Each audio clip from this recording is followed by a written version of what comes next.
Hello friends, my name is Ritesh. Today I am going to study chapter 2 of chemistry. Let's study the class 11th chemistry book. तो आज हम structure of atom पढ़ने वाले हैं। तो आज हम बात करने वाले हैं एटम के बारे में। सबसे पहले 400 बीसी में के आसपास इंडिया और ग्रीक फिलोसोफर ने सोचा कि मैटर यानी पदार्थ का सबसे छोटा हिस्सा एटम होता है। उन्होंने कहा कि अगर किसी वस्तु को बार बार काटा जाए तो एक ऐसा हिस्सा मिलेगा जो और डिवाइड नहीं हो सकता। उसी को एटम कहा गया।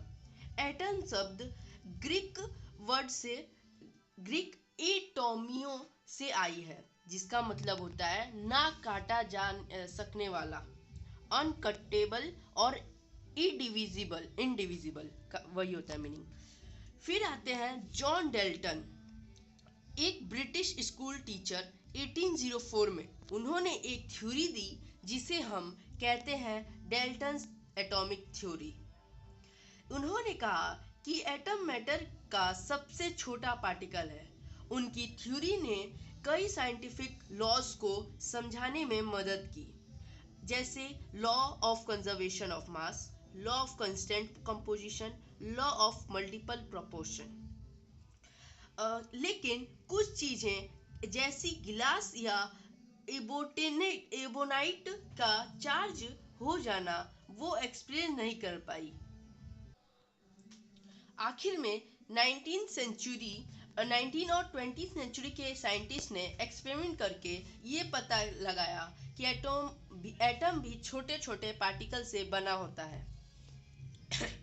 इलेक्ट्रॉन, प्रोटॉन और न्यूट्रॉन। और ये बात डाल्टन थ्योरी से काफ़ी अलग थी। तो दोस्तों, इस तरह एटम की जर्नी शुरू हुई। तो अब डिस्कवरी ऑफ सब एटॉमिक पार्टिकल्स के बारे में समझेंगे। इसका एक बेसिक रूल है, like charges repel and unlike charges attract. मतलब जैसे माइनस माइनस रिपेल, मतलब माइनस माइनस रिपेल मतलब जो दूर भागे, मतलब अट्रैक्ट ना हो। और जो अनलाइक चार्जेस है माइनस प्लस, वो अट्रैक्ट करे। जैसे प्लस प्लस रिपेल करेगा, माइनस माइनस रिपेल करेगा, प्लस माइनस अट्रैक्ट करेगा, माइनस प्लस अट्रैक्ट करेगा। तो ये डिस्कवरी ऑफ सब एटॉमिक पार्टिकल, और इसके आगे भी समझते हैं। तो अभी हम समझेंगे इलेक्ट्रॉन की खोज के बारे में, जो एक सब एटॉमिक पार्टिकल है। अभी हमने पढ़ा पहले। तो शुरुआत होती है 1830 में जब मिचेल फ्रेडे ने ये दिखाया कि अगर इलेक्ट्रिसिटी को एक सॉल्यूशन से पास किया जाए तो केमिकल रिएक्शन होते हैं इलेक्ट्रोड्स पर। इसे ये आइडिया आया कि इलेक्ट्रिसिटी में कुछ छोटी छोटी पार्टिकल होते हैं। अब आते हैं 1850s में। साइंटिस्ट ने एक ग्लास ट्यूब बनाई जिसमें दोनों साइड पर मेटल प्लेट्स होती हैं, एक नेगेटिव कैथोड और एक पॉजिटिव एनोड। जब इस ट्यूब का प्रेशर कम किया गया और हाई वोल्टेज लगाया गया तो कैथोड से एनोड की तरफ कुछ रेज चली गई। इन्हें हम कहते हैं कैथोड रेज। अब ये कैथोड रेज दिखती तो नहीं थी, लेकिन जब इन्हें एक कोटिंग जैसी जिंक सल्फाइड से टकराया गया तो एक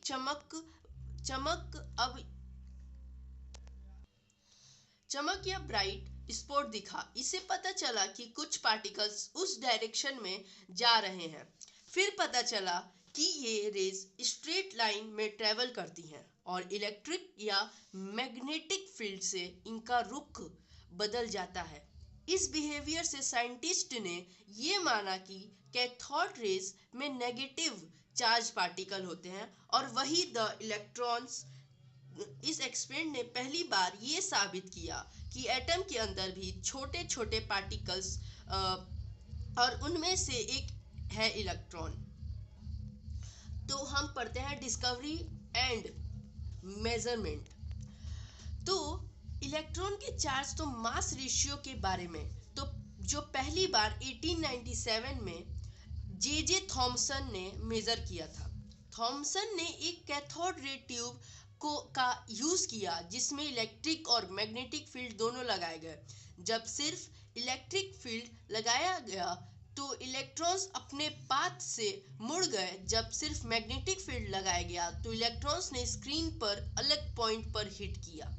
लेकिन जब दोनों फील्ड्स को केयरफुली बैलेंस किया गया तो इलेक्ट्रॉन सीधा चलने लगा। इस ऑब्जर्वेशन के बेसिस पर उन्होंने इलेक्ट्रॉन चार्ज को मास रेशियो को मेजर किया जो था 1.758820 10 टू पावर 11 कूलम पर किलोग्राम। ये जो है यही है जो मास उनने रेशियो वो इलेक्ट्रॉन का मेजर किया था। आगे हम लोग बढ़ते हैं। इस डिफ्लेक्शन पर 3 चीजें असर करती हैं। इलेक्ट्रॉन पर चार्ज कितना है, इलेक्ट्रॉन के मास कितना है, फील्ड की स्ट्रेंथ कितनी है। फिर आते हैं आर.ए. मिलिकन जिन्होंने 1906 से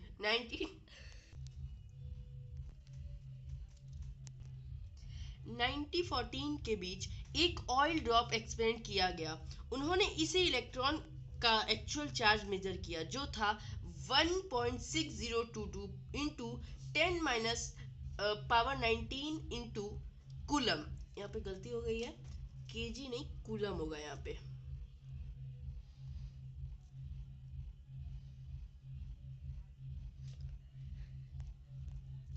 कूलम। जब इस वैल्यू को थॉम्सन के ई ब्रैकेट एम के साथ यूज किया गया तो इलेक्ट्रॉन का मास निकाला गया 9.1094 इंटू 10 टू पावर -31 किलोग्राम्स।